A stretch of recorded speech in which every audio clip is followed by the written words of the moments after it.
Israel ने दक्षिणी Lebanon पर किया भीषण हमला। एक साथ कई घर मलबे में तब्दील। हमले से दहल उठा पूरा इलाका। पूर्वी लेबनान में इजराइल की एयर स्ट्राइक जारी। आईडीएफ ने हिजबुल्लाह के 20 ठिकानों पर बमबारी की। हवाई हमले में हिजबुल्लाह के 20 आतंकी ढेर हुए। और बेरूत में इजराइल की एयर स्ट्राइक लगातार जारी। बिल्डिंग पर बमबारी की गई। हमले के बाद लगी भयंकर आग। उड़ता दिखा धुएं का गुबार। इजरायली जेट्स ने बारूद के हवाई अड्डे के पास भीषण हमला किया। कई जगहों पर ये धमाके हुए। डर के मारे यहां वहां भागते दिखाई दिए लोग। जम्मू कश्मीर की विधानसभा में आज फिर से हुआ बवाल। पक्ष और विपक्ष के विधायक आपस में भिड़ते हुए नजर आए। 370 की बहाली का प्रस्ताव पास होने पर भारी हंगामा देखने को मिला। विधानसभा में पक्ष और विपक्ष के बीच हुई हाथापाई। बीजेपी और नेशनल कॉन्फ्रेंस के विधायकों के बीच धक्का मुक्की हुई। सदन में हुआ जोरदार हंगामा। स्मृति ईरानी ने विपक्ष पर निशाना साधा। कहा इंडी गठबंधन ने संविधान का किया हनन। भारत को तोड़ने का काम कर रहा है विपक्ष। एनसी और कांग्रेस पर यहां पर निशाना साधा।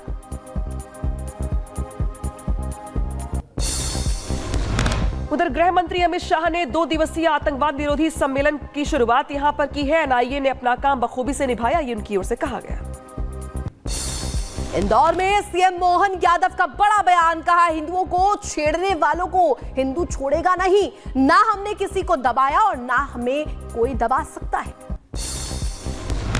हिंदुओं को लेकर बाबा बागेश्वर का बड़ा बयान। कहा सिर्फ हिंदू कहने से हिंदू राष्ट्र नहीं बनेगा। अगर हमें कोई छेड़ेगा तो हम छोड़ेंगे नहीं। सनातन यात्रा पर बोले देवकी नंदन ठाकुर। कहा यात्रा में 7 दिन होगी राम कथा। सनातनियों को जगाने की कोशिश की जाएगी। उधर महाराष्ट्र नवनिर्माण सेना के अध्यक्ष राज ठाकरे ने शरद पवार और उद्धव ठाकरे पर हमला बोला। शरद पवार को जातिवाद फैलाने वाला संत बताया तो उद्धव को स्वार्थी करार दिया। कर्नाटक के हुबली में जेपीसी अध्यक्ष जगदंबिका पाल और बीजेपी नेता तेजस्वी सूर्या ने किसानों के प्रतिनिधि मंडल से मुलाकात की। किसानों ने जेपीसी अध्यक्ष को अपना ज्ञापन सौंपा। टीएमसी नेता फरहाद हकीम के बिगड़े बोल। बीजेपी नेता रेखा पात्रा पर की आपत्तिजनक टिप्पणी। पीएम मोदी को दाढ़ी वाला कहकर उड़ाया मजाक। पराली जलाने पर केंद्र सरकार ने लगाया भारी जुर्माना। 2 से 5 एकड़ तक की जमीन वाले किसानों पर 10,000, 5 एकड़ से ज्यादा भूमि वाले किसानों के पराली जलाने पर 30,000 जुर्माना। उधर यूपी के गोंडा में कई दुकानों में लगी भीषण आग। शॉर्ट सर्किट की वजह से आग लगने की वजह बताई जा रही है। यूपी के हापुड़ में दिखा रफ्तार का कहर। जनरेटर से टकराकर पलटा कैंटर। हादसे में कंडक्टर की मौके पर ही दुखद मौत। चालक गंभीर रूप से घायल।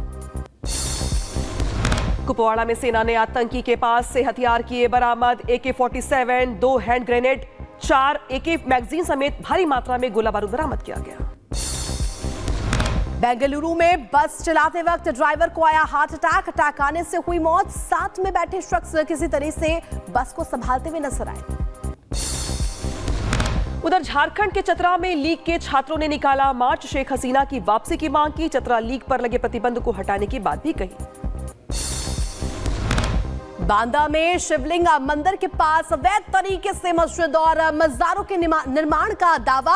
हिंदू संगठन ने मस्जिद और मज़ारों को हटाने की मांग की। कार्रवाई नहीं होने पर खुद जमींदोज करने तक की चेतावनी दी है।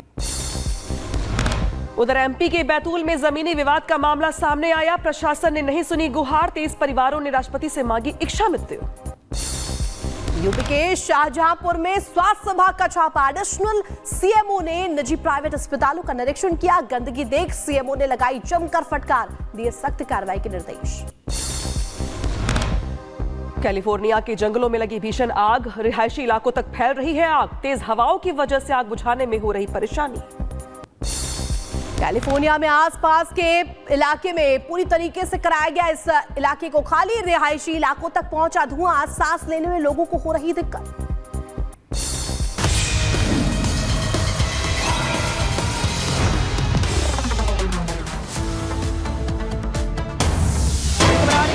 यासीन मलिक की पत्नी ने चिट्ठी लिखी है।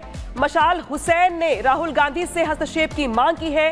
जेल में बंद यासीन मलिक को लेकर चिट्ठी यहां पर लिखी गई है। संसद में यासीन मलिक को लेकर बहस करने की मांग की गई है। पाकिस्तान से मुशाल हुसैन ने राहुल को चिट्ठी लिखी। तो देखिए यहाँ पे जिस तरीके से यासीन मलिक को लेकर चर्चा करने की मांग की गई है। यासीन मलिक की पत्नी की ओर से यह चिट्ठी लिखी गई है और चिट्ठी लिख करके यहाँ पर यासीन मलिक के ऊपर चर्चा करने की मांग की गई है। मुशाल हुसैन की ओर से भी यहाँ पर अपनी बात रखी गई है। राहुल गांधी से हस्तक्षेप करने की यहाँ पर मांग की गई है। तो देखिए यासीन मलिक को लेकर यहाँ पे चिट्ठी लिखी गई है। यासीन मलिक की पत्नी ने यह चिट्ठी लिखी है और राहुल गांधी से इस पूरे मामले को लेकर चर्चा करने की मांग की गई है, हस्तक्षेप करने की मांग की गई है। राहुल गांधी से हस्तक्षेप करने की मांग की गई है। तो यहाँ पर देखिए बहस करने की मांग की जा रही है यासीन मलिक को लेकर के। हालांकि अब आगे इसको लेकर जवाब क्या होगा ये अपने आप में सवाल है, लेकिन बड़ी बात, बड़ी खबर यहाँ पर ये कि जेल में बंद यासीन मलिक के लिए चिट्ठी लिखी गई है। यासीन मलिक की पत्नी ने यहाँ पे चिट्ठी लिखी है और चिट्ठी को लेकर यहाँ पे विवाद खड़ा होता दिखाई दे रहा है, क्योंकि मुशाल हुसैन की चिट्ठी को लेकर स्मृति ईरानी ने कांग्रेस पर हमला बोला है।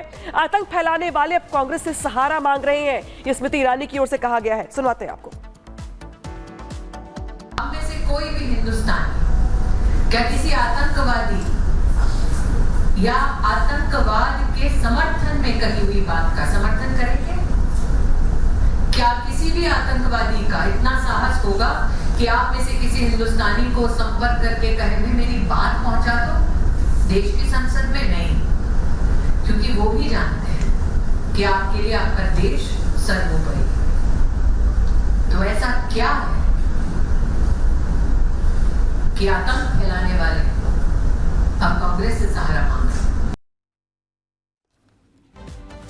तो स्मृति ईरानी ने यहाँ पे जवाब भी दिया है और ये कहा है कि जो सामान्य नागरिक हैं भारत के, क्या उनके पास किसी की हिम्मत हो सकेगी कि कोई आतंकी यहाँ पे चर्चा की बात कहे या अपनी बात रखने की बात कहे। लेकिन यहाँ पे राहुल गांधी से हस्तक्षेप करने की मांग जो की गई है यासीन मलिक की पत्नी की ओर से, उस पर स्मृति ईरानी का जवाब और कांग्रेस पर बड़ा हमला। तो देखिए बड़ी खबर यहाँ पर आ रही है, जहाँ पे जेल में बंद यासीन मलिक को लेकर चिट्ठी लिखी गई है। यासीन मलिक की पत्नी की ओर से, मुशाल हुसैन की ओर से राहुल गांधी से हस्तक्षेप करने की मांग की गई है।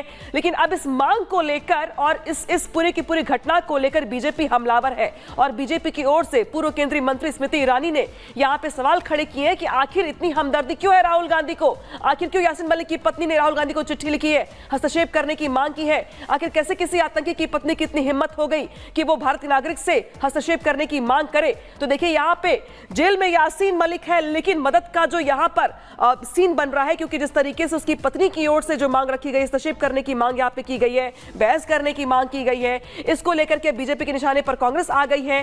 क्योंकि एक तरीके से अगर देखें भी हम इतिहास के पन्ने उठा करके, तो जो हमने देखा है अब तक का ट्रैक रिकॉर्ड, तो कांग्रेस के नेताओं की ओर से जो हमने अब तक के बयान सुने हैं या एक सॉफ्ट कॉर्नर देखा है, उसको लेकर भी स्मृति ईरानी यहाँ पे काउंटर करते हुए दिखाई दे रही है। स्मृति ईरानी की ओर से साफ साफ यहाँ पे कांग्रेस को कटघरे में खड़ा किया गया और ये कहा गया कि आखिर एक ऐसा कैसे संभव है कि एक आतंकी की पत्नी यहाँ पे मदद करने की मांग करे, हस्तक्षेप करने की मांग करे। राहुल से यासीन के लिए मदद की यहाँ पे मांग की जा रही है। तो ये एक संयोग है या एक रणनीति है या फिर कुछ और रणनीति का हिस्सा है, ये अपने आप में सवाल बना हुआ है। हालांकि इसको लेके कांग्रेस का जवाब क्या होगा, इसको लेके हमारी नजर बनी रहेगी। लेकिन बीजेपी ने इस मुद्दे को लेके, इस घटना को लेके, इस चिट्ठी को लेके कांग्रेस को कटघरे में खड़ा किया है और यहाँ पे उनकी ओर से कांग्रेस पर जोरदार हमला भी बोला गया है। तो देखिए स्मृति ईरानी ने यहाँ पर जिस तरीके से जो कहा है, वो ये कहा है कि जो उनकी पत्नी की ओर से कहा गया, वो ये कहा गया कि इस पर डिबेट होनी चाहिए। लेकिन स्मृति ईरानी ने कहा कि आतंक फैलाने वाले अब कांग्रेस से सहारा मांग रहे हैं। आतंक फैलाने वालों के परिवार के लोग अब कांग्रेस से सहारा मांग रहे हैं। और इस बीच एक बड़ी खबर आपको बता दें, शाहरुख खान को यहां पर जान से मारने की धमकी मिली है। सलमान खान के बाद अब शाहरुख खान को धमकी भरा मैसेज भेजा गया है। शाहरुख खान को जान से मारने की धमकी दी गई है। ये बड़ी खबर इस वक्त आपको बता दें, अभिनेता शाहरुख खान को यह धमकी मिली है। ये बड़ी जानकारी इस वक्त आपको बता रहे हैं। शाहरुख खान एक्टर किस तरीके से आप पर अब इनको लेकर के भी धमकी भरा जो खत है वो मिला है। मुंबई के बांद्रा थाने में इसको लेकर केस दर्ज किया गया है। हर एक एंगल से यहाँ पर मुंबई पुलिस जो है वो पड़ताल कर रखी है और सलमान खान के बाद अब नंबर है शाहरुख खान का। तो मुंबई के बांद्रा थाने में केस दर्ज कर लिया गया है और हर एक एंगल से, हर एक यहाँ पर कनों से पड़ताल की जा रही है। फैजान नाम से शाहरुख को धमकी मिली है। और सीधे रुक करते सहयोगी सत्यप्रकाश का जुड़ रहे हमारे साथ मुंबई से। सत्यप्रकाश, ये जो सिलसिला शुरू हुआ था सलमान खान से शाहरुख खान तक पहुंच गया है। एक शख्स ने यहां पे जान से मारने की धमकी दी है, फैजान नाम बताया जा रहा है, और क्या जानकारी?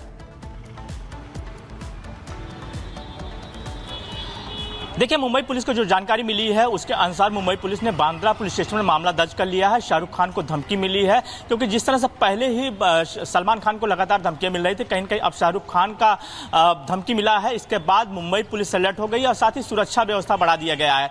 लगातार मुंबई पुलिस ये जांच कर रही है कि जो फैजान नाम का शख्स ने फोन करके धमकी दिया है आखिर कहाँ गए। मुंबई पुलिस की 2 टीमें निकली है जांच के लिए कि जो शख्स है ये कहाँ से फोन किया, पुलिस से लोकेशन ट्रेस कर रही है। लगातार ये मुंबई पुलिस लगातार कोशिश कर रही है कि जो शख्स फोन किया है उसको पकड़ने की कोशिश कर रही है। बांद्रा पुलिस स्टेशन में मामला दर्ज किया गया है और बांद्रा पुलिस स्टेशन का कहना है कि हम इस मामले को लेकर जांच कर रहे हैं, अगर जरूरत पड़ी तो शाहरुख खान की सुरक्षा और बढ़ा दी जाएगी।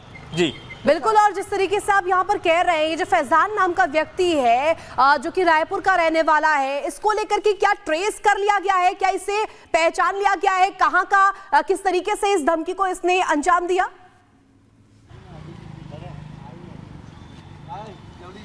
देखिए, मुंबई पुलिस कहना है कि फिलहाल मामला दर्ज कर लिया गया है, जांच के लिए टीम भेज चुकी है। फैजान नाम के शख्स को पहचान भी कर लिया गया है जो फोन करके धमकी दिया है। फिलहाल मामले की जांच किया जा रहा है और जल्द ही जो आरोपी है फैजान उसको गिरफ्तार कर लिया जाएगा। लेकिन साथ में ये भी कहा जा रहा है कि जिसने धमकी मिला है, अगर शाहरुख खान को पहले से सुरक्षा दिया गया, उनके घर पर सुरक्षा है, अगर जरूरत पड़ी तो मुंबई पुलिस उनको सुरक्षा देगी, उनके घर पर सुरक्षा बढ़ा देगी। लेकिन फिलहाल मुंबई पुलिस की टीम निकली है इस फैजान शख्स को लाने के लिए। जी तो यहाँ पे सवाल दरअसल खड़े होते हैं कि आखिर बार बार ये धमकियों को का एजेंडा क्या है, मतलब क्या है सत्यप्रकाश? लेकिन देखिए सत्यप्रकाश, 2 बातें। पहली बात तो ये कि जिस तरीके से जो सिलसिला शुरू हुआ इसमें हमने ये भी देखा कि कुछ लोग शरारती भी होते हैं, एक तरीके से उनकी ओर से शरारत की गई है। लेकिन ये जो धमकी शाहरुख खान को दी गई है ये कितनी गंभीर है और इसको लेकर के आप क्या कुछ एक्टिविटी देख पा रहे हैं मुंबई पुलिस की ओर से?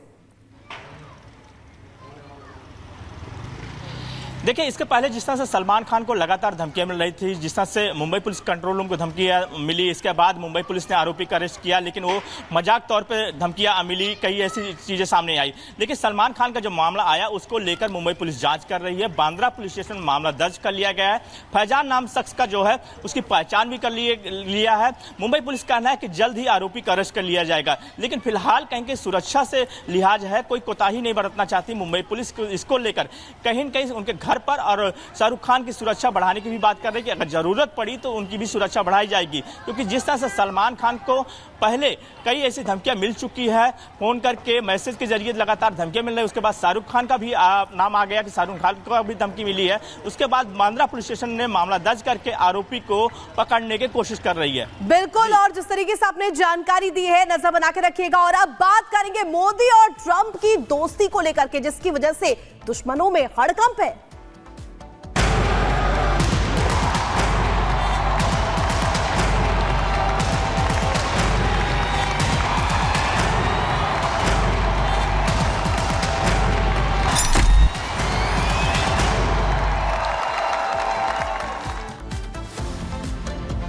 तो देखिए, डोनाल्ड ट्रंप की ऐतिहासिक जीत के बाद यहां पर प्रधानमंत्री नरेंद्र मोदी सबसे पहले थे जिन्होंने बधाई दी। फोन पर बधाई देते हुए वो नजर आए और उसके बाद ट्रंप ने भी भारत की तारीफ की। अब इस तारीफ के बाद, इस बातचीत के बाद, क्योंकि पहले से हम जानते हैं प्रधानमंत्री नरेंद्र मोदी और डोनाल्ड ट्रंप के बीच किस तरीके से दोस्ती है, अब ये माना जा रहा है कि इसे और मजबूती मिलेगी। पूरी रिपोर्ट आपको दिखाते हैं।